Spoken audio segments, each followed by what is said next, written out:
ராசிபுரம் அருகே நண்பர்களுடன் மது அருந்திய போது ஏற்பட்ட தகராறில் 22 வயது இளைஞர் கத்தியால் குத்திக் கொல்லப்பட்ட சம்பவம் அப்பகுதியில் பெரும் பரபரப்பை ஏற்படுத்தியுள்ளது. நாமக்கல் மாவட்டம் ராசிபுரம் அடுத்த வெண்ணந்தூர் கிழக்கு வளசு பகுதியைச் சேர்ந்த சிவம் ராஜேஸ்வரி தம்பதியின் 22 வயது மகன் விக்ரம். கூலி தொழிலாளியான இவர் தனது நண்பர்களான பிரவீன் மற்றும் டேனியல் ஆகியோருடன் சேர்ந்து சேலம் கரூர் ரயில்வே பாதையோரத்தில் மது அருந்தியதாக கூறப்படுகிறது. அப்போது விக்ரம் என்பவருக்கும் பிரவீன் என்பவருக்கும் இடையே தகராறு ஏற்பட்டு வாக்குவாதம் முற்றியது. இதில் ஆத்திரமடைந்த பிரவீன் தான் மறைத்து வைத்திருந்த கத்தியால் விக்ரமின் வயிற்றில் குத்தியதாக தெரிகிறது. இதில் பலத்த காயமடைந்த விக்ரம் 108 ஆம்புலன்ஸ் மூலம் மீட்கப்பட்டு சேலம் அரசு மருத்துவமனைக்கு கொண்டு செல்லப்பட்டார். அங்கு அவர் ஏற்கனவே இறந்துவிட்டதாக மருத்துவர்கள் தெரிவித்த நிலையில் இச்சம்பவம் குறித்து வெண்ணந்தூர் போலீசார் வழக்கு பதிவு செய்து விசாரணை நடத்தி வருகின்றனர்.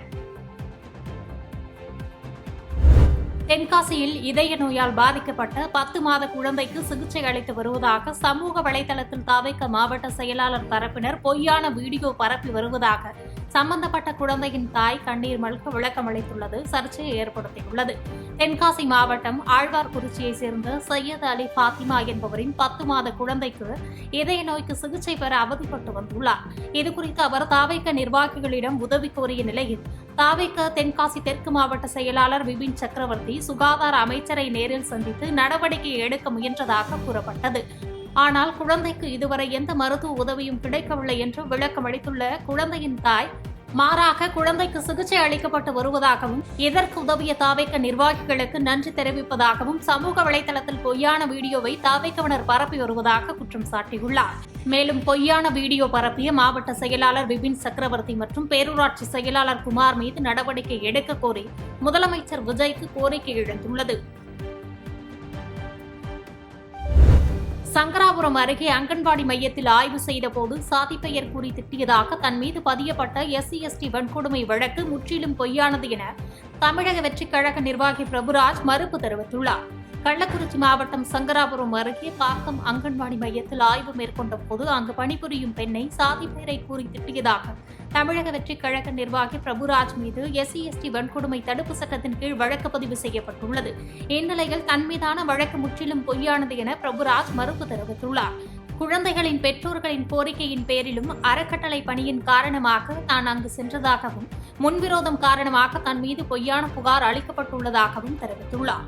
மேலும் சம்பவம் நடந்தபோது அங்கிருந்த பெற்றோர்களும் பிரபுராஜ் யாரையும் சாதி பெயர் கூறி திட்டவில்லை என தெரிவித்துள்ள நிலையில் காவல்துறை உயர் அதிகாரிகள் உரிய விசாரணை நடத்தி வழக்கை ரத்து செய்ய வேண்டும் என்று தவிக நிர்வாகி பிரபுராஜ் கோரிக்கை விடுத்துள்ளார். நான் ஒரு வாகை தமிழ் தாய் அறக்கட்டளை வச்சு நடத்திட்டு வரேன். இது மூலிமா நல்ல திட்டங்கள் நிறைய செஞ்சுக்கிட்டு இருக்கேன். இதுக்கு முன்னாடி அதே மாதிரி தான் அங்கன்வாடியில் இந்த பாக்கம் கிராமம் அங்கன்வாடி ரெண்டாம் நம்பர் அங்கன்வாடியில் என்னை அணுகுறாங்க. பொருட்கள் தேவைப்படுது, அங்கே சமையல் பொருட்கள் நிறைய தேவைப்படுது, தட்டு இந்த மாதிரி சில பொருட்கள் தேவைப்படுதுன்னு கேட்டாங்க. அதை கேட்டு அறிவதுக்கோசரம் தான் நாங்கள் அந்த அங்கன்வாடிக்கு போனோம். அங்கன்வாடிக்கு போனப்போ தான் இது அங்கே இருக்கிற அந்த ரவின்றவர் என் மேலே ஒரு பொய்யான வழக்கு ST/ST வழக்கு போட்டு என்னை எந்த விசாரணையும் இல்லாமல் எஃப்ஐஆர் பண்ணியிருக்காங்க. இதை மேலிடத்தில் இருக்கிற அதிகாரிங்க கரெக்டான முறையில் ஆய்வு பண்ணி இதை எனக்கு தக்க நடவடிக்கை எடுத்து தருமாறு கேட்டுக்கொள்கிறேன். மதுரை திருமங்கலத்தில் 4 வழிச்சாலையில் கார் நிலை தடுமாறி பள்ளத்தில் கவிழ்ந்த விபத்தில் மின்வாரிய ஊழியர் மற்றும் IT ஊழியர் ஆகிய இருவர் சம்பவ இடத்திலேயே பரிதாபமாக உயிரிழந்தனர்.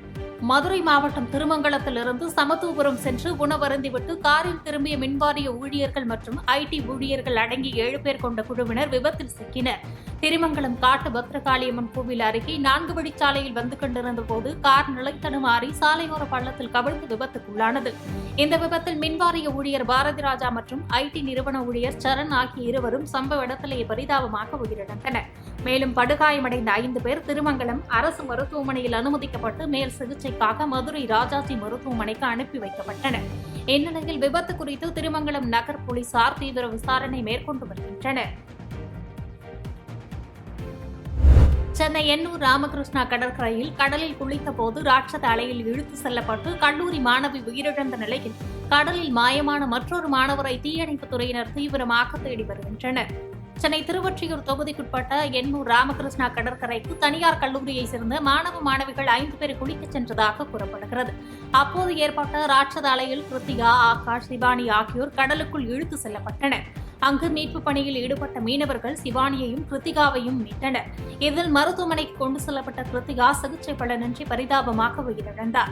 கடலில் மாயமான மற்றொரு மாணவரான ஆகாஷை காவல்துறையினர், தீயணைப்புத் துறையினர் மற்றும் நீச்சல் வீரர்கள் தீவிரமாக தேடி வருகின்றனர். இதற்கிடையில் மீட்பு பணி நடைபெற்றுக் கொண்டிருந்த போது அருகில் சில மாணவர்கள் ஆபத்தை உணராமல் ரீல்ஸ் எடுத்துக் கொண்டிருந்தது அப்பகுதியில் அதிர்ச்சியை ஏற்படுத்தியது.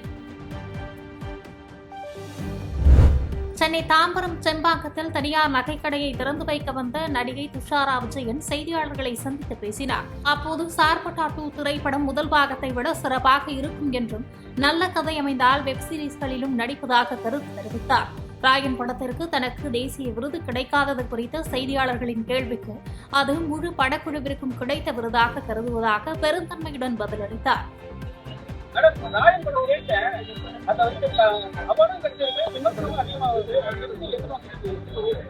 விமர்சனத்தை விட்டுட்டு படத்துக்கு அவார்டு கிடைச்சு சந்தோஷப்படுங்க, அவ்வளவுதான். பட் மண் எப்படி இருந்துச்சு அதே மாதிரிதான் இருக்கும். கண்டிப்பா அதை விட பெஸ்டா தானே இருக்கும். OTT-ல ரிலீஸ் ஆச்சு சார்பட்டா. கண்டிப்பா 2 ஒரு தியேட்டர் ரிலீஸ்னால ஐ திங்க் இது இன்னுமே செம்மையா இருக்கும் அப்படின்னு எக்ஸ்பெக்ட் பண்றேன். பெரியகுளத்தில் மாட்டு வியாபாரியை திமுக நிர்வாகி ஒருவர் சரமாரியாக தாக்கியதோடு காவல்துறை நடவடிக்கை எடுக்காததால் உயிருக்கு அஞ்சி குடும்பத்துடன் ஊரை விட்டு வெளியேறும் அவல நிலைக்கு தள்ளப்பட்டுள்ளதாக பாதிக்கப்பட்ட வியாபாரி வேதனை தெரிவித்துள்ளார். தேனி மாவட்டம் பெரியகுளம் அருகே உள்ள மேல்மங்கலத்தை சேர்ந்த மாட்டு வியாபாரியான கண்ணன் என்பவர் திமுக பெரியகுளம் தெற்கு ஒன்றிய துணை செயலாளர் பாஸ்கரனுக்கு ரூபாய் 45,000 மதிப்பிலான கறவை மாட்டை விற்றுள்ளதாக கூறப்படும் நிலையில் மாடு சரியாக பால் கறக்கவில்லை என கூறி பாஸ்கரன் பணத்தை திரும்ப பெற்றுக்கொண்ட போதிலும் நல்ல மாடு வாங்கி தராதது குறித்து முன்விரோதத்தை வைத்து கண்ணனை சரமாரியாக தாக்கியதாக கூறப்படுகிறது. இதில் படுகாயமடைந்து மருத்துவமனையில் சிகிச்சை பெற்ற கண்ணன் ஜெயமங்கலம் காவல் நிலையத்தில் புகார் அளித்தும் போலீசார் எந்த நடவடிக்கையும் எடுக்கவில்லை என கூறப்படுகிறது. மாறாக பாஸ்கரன் தொடர்ந்து கொலை மிரட்டல் விடுப்பதால் தனது உயிருக்கு ஆபத்து ஏற்பட்டுள்ளதாகவும் குடும்பத்துடன் ஊரை விட்டு வெளியேறும் நிலைக்கு தள்ளப்பட்டுள்ளதாக கண்ணன் வேதனையுடன் தெரிவித்துள்ளார். மயக்கம் ஆஸ்பத்திரி இங்க வந்து எழுதினாங்க, தேனியில போய் ரிப்போர்ட் கொடுத்தா நீங்க எங்க வேணாலும் போய் கொடுறா, நீ போலீஸ் ஒரு ரிப்போர்ட் எடுத்துருவாங்களான்னு என்ன மிரட்டியா? இன்னும் நீங்க உள்ள இருந்து ஆஸ்பத்திரியில இருந்து வெளியே வாடா, உங்க குடும்பத்தையுமே தீய வச்சு நான் கோலிச்சிடமுடா, நான் யாருக்கும் பயப்பட மாட்டேன், எல்லாம் நான் வச்சிருக்காண்ட சட்டம் தெரியாது. இப்படி இருக்கு. நாங்கள் இருக்கிறதா இந்த ஊரை விட்டு உலகத்தை விட்டு போகிறேன். குடும்பத்துக்கு எங்களுக்கும் உயிருக்கு உத்தரவாதம்னு இல்லை. நாங்கள் பயந்துதான் இருக்கோம் இப்போ வரைக்கும். திமுக கட்சிக்காரங்க, திமுக கட்சி தரவணை வந்து அசிஸ்டண்டாக இருந்தால் அந்த ஆள் போன ஆட்சியில் ரொம்ப அதிகாரம் பண்ணுறாப்புல. எங்களுக்கு உயிருக்கு உத்தரவாதம் இல்லை. நாங்கள் பயந்துதான் இருக்கோம். என்னை நாளைக்கு டிஸ்சார்ஜ் பண்ணாலும் வீட்டுக்கு போனாலும் கலகம் தான் வரேன். எங்களை அடிப்பாக மிதிப்பாக எது வேணாலும் செய்யலாம், பிள்ளைகளையும் என்னைங்க. நாங்கள் பயந்துட்டே இருக்கோம். இப்போ நீங்கள் தான் அரசுலேயே எங்களுக்கு நடவடிக்கை எடுத்து கொடுத்தோம். தேனியில் வீட்டில் தனியாக வசித்து வந்த 60 வயது மூதாட்டி கயிற்றால் கழுத்து இறுக்கி கொடூரமாக கொலை செய்யப்பட்டு கிடந்த விவகாரத்தில் மாவட்ட எஸ்பி தலைமையில் போலீசார் விசாரணை நடத்தி வருகின்றனர்.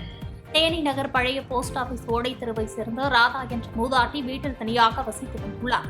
இந்நிலையில் மூதாட்டி நீண்ட நேரமாகியும் காலை கதவு திறக்காததால் சந்தேகமடைந்த அக்கம் பக்கத்தினர் போலீசாருக்கு தகவல் தெரிவித்தனர். இதைத் தொடர்ந்து அங்கு விரைந்த போலீசார் மூதாட்டி வீட்டிற்குள் சென்றபோது அங்கு அவர் வாய் மற்றும் கழுத்து பகுதியில் கயிற்றால் இறுக்கி கட்டி கொலை செய்யப்பட்டது தெரியவந்தது. தகவல் அறிந்த தேனி மாவட்ட காவல் கண்காணிப்பாளர் பிரவீன் கௌதம் நேரில் சென்று விசாரணை நடத்தினார். முதற்கட்ட விசாரணையில் மூதாட்டி அணிந்திருந்த தங்க நகைகள் மற்றும் வீட்டில் வைக்கப்பட்டிருந்த சுமார் ரூபாய் 28 லட்சம் பணம் ஆகியவை காணாமல் போயிருப்பது தெரியவந்தது. பணம் இருப்பதை அறிந்து மர்ம நபர்கள் வீட்டினுள் புகுந்து மூதாட்டியை கொன்றுவிட்டு பணத்தை கொள்ளையடித்து சென்றார்களா என்ற கோணத்தில் போலீசார் தீவிர விசாரணை நடத்தி வருகின்றனர். செய்திகளை உடனுக்குடன் தெரிந்து கொள்ள கீழ்கண்ட கேபிள் மற்றும் DTH நெட்வொர்க்குகளில் எம்நாடு செய்தி தொலைக்காட்சியை காணுங்கள். பாதகம் செய்பவரை கண்டால் நாம் பயம் கொள்ளலாகாது பாப்பா. மோதி மிதித்து விடு பாப்பா, அவர் முகத்தில் உமிழ்ந்து விடு பாப்பா. அண்மை செய்திகளை உடனுக்குடன் தெரிந்து கொள்ள இணைந்திருங்கள் எம்நாடு தொலைக்காட்சியுடன்.